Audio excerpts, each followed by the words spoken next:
भारताचे एक सार्वभौम समाजवादी धर्मनिरपेक्ष लोकशाही गणराज्य घडवण्याचा त्याच्या सर्व नागरिकास सामाजिक आर्थिक व राजनैतिक न्याय विचार अभिव्यक्ती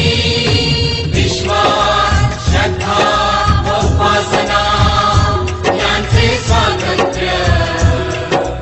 दर्जाची व संधीची समानता निश्चितपणे प्राप्त करून देण्याचा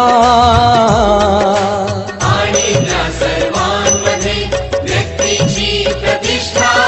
व राष्ट्राची एकता आणि एकात्मता